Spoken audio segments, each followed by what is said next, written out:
Şu anda İluh Deresi'ne bir kedi düşmüş vaziyette.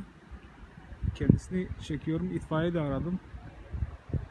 İnşallah tez zamanda gelirler. Kedi ne zamandan beri hareketsiz burada. Ben de buradan geçtiğim zaman fark ettim. Şu anda ıslanmış bir şekilde. Gördüğünüz gibi yukarıya bakıyor. Yani kurtarılmasını bekliyor. Duvar da bayağı yüksek. Gördüğünüz gibi derenin suları buradan akıyor.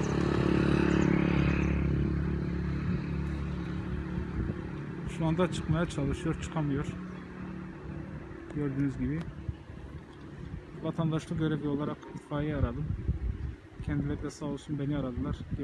Geleceğini söylediler. İşte gördüğünüz gibi çıkamıyor. Islanmış bir halde.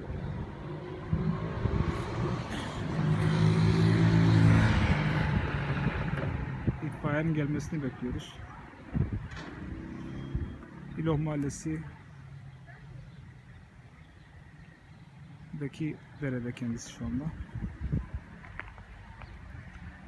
Uğraşıyor o da bir yerden çıkabilir mi diye ama yüksek duvarlar onun çıkmasına izin vermiyor.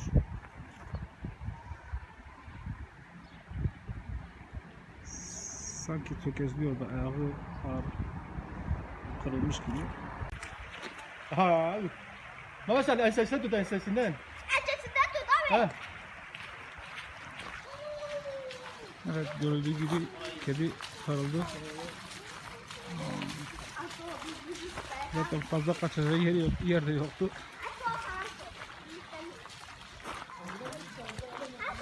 Telefonu açtım. Niye görmediniz abi?